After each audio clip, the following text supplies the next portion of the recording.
Welcome to the 50th and final episode of Paranormal United States. Greg is going to sign off with Wyoming. I can't believe it. I can't believe I've got a big smile on my face. I don't know whether I'm just happy or sad. Really, Yeah, it's been fun. It's been fun. it has been fun. It has been fun. So today in Wyoming, I'm going to talk about this place. Okay, So looks this, modern. yeah, kind Mm. of, kind of. I think it will surprise you. So this is haunted Fort Laramie in Wyoming. Okay. So it is a fort. Um, Long history, as with all the places that we've visited over the year. It's said to be haunted. It's one of the most haunted places in Wyoming, obviously. Yeah. And this like fort or this post, as it was, is actually a national historic site. Dates back to 1834 when a trading post was built here called Fort William. By the 1840s, wagon trains rested, resupplied, bound along the Oregon-California Trail. And in 1841, Fort John was constructed, replacing the original stockade of Fort William. Built of brick, Fort John built and stood on a bluff overlooking the Laramie River. 8 years later, Fort Laramie, the military post, was founded in 1849. As more and more immigrants pushed westward, Indian attacks, Native Americans, became more common, and Fort Laramie was just many of the military posts established to protect the westbound travellers. So, virtually since the post was established, it's said to be home not only to hundreds of soldiers, but is also supposed to be visited by a host of ghosts. Awesome. Here we go. The most well-known spirit in the vicinity of the fort is the Lady in Green. There's always a lady in a colour, lady in white, lady in red. Oh, that's a song. Um, Or the Grey Lady. or the grey lady, the brown lady. It always seems to be like a colour of dress or where they are. So her story began when the site was known as Fort John, a trading post of the American Fur Company. The agent in charge at the time brought his educated and sophisticated daughter to visit. Known to be an accomplished equestrian, her visit was to be brief, but she begged to stay on. Concerned for her safety on the rough frontier, he relented after gaining her promise that she would never leave the compound without an escort.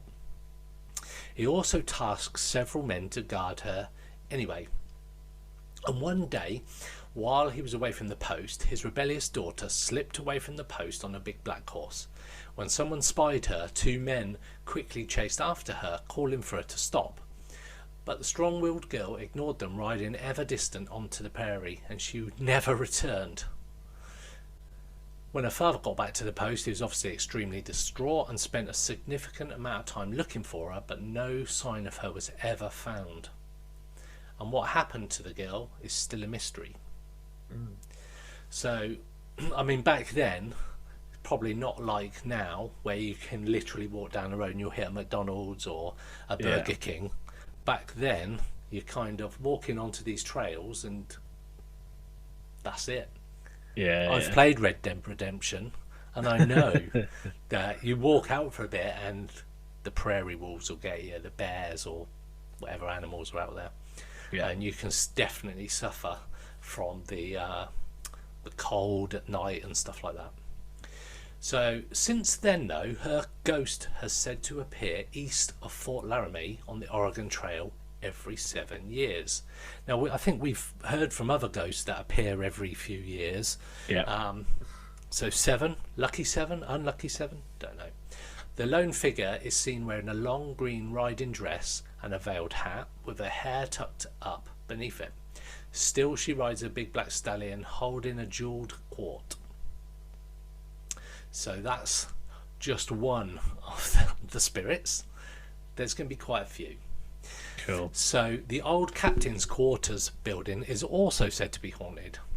It was built in 1870. It was intended as housing for the commanding officer, but was instead divided into a duplex when the commanding officer of the time chose to remain in another new dwelling.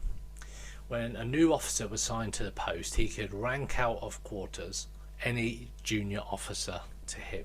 So literally, if you weren't as high up as him, out you go, mate. I'm taking your bed. Here, a number of odd events have said to have occurred, including doors opening by themselves, the sound of eerie footsteps when no one is present. Late at night, there have been reports of bright lights coming from inside the facility, even though it has no electricity. And the spirit of the captain's quarters is fondly been nicknamed George by its staff. So he can be seen now to this day. Another spirit is said to haunt the building, known as Old Bedlam, constructed in 1849 as a bachelor's office's quarters and the oldest military building in Wyoming. This entity, thought to be a cavalry officer, has been known to walk through the building, sometimes telling people to be quiet. A bit weird and a bit freaky, I'd imagine. I don't know if I'd like somebody's coming up to you and say, "Be quiet." I wonder if it'd be like some of those ghost ones where they go, "Be quiet," or it's "Be quiet," something like that. That's it was cavalry officer. It'd probably be the "Be quiet." I digress. Be quiet. The cavalry barracks building, built in 1874, once housed hundreds of soldiers in its two large open squad bays on the second floor. And obviously in America, the second floor is the UK's first floor. So the ground floor's first floor, second floor. Yeah. So early in the morning, the sounds of heavy boots can be heard making their way over the boardwalk at about the time soldiers would have answered to their sort of muster. Other sightings that have been made in and around the fort include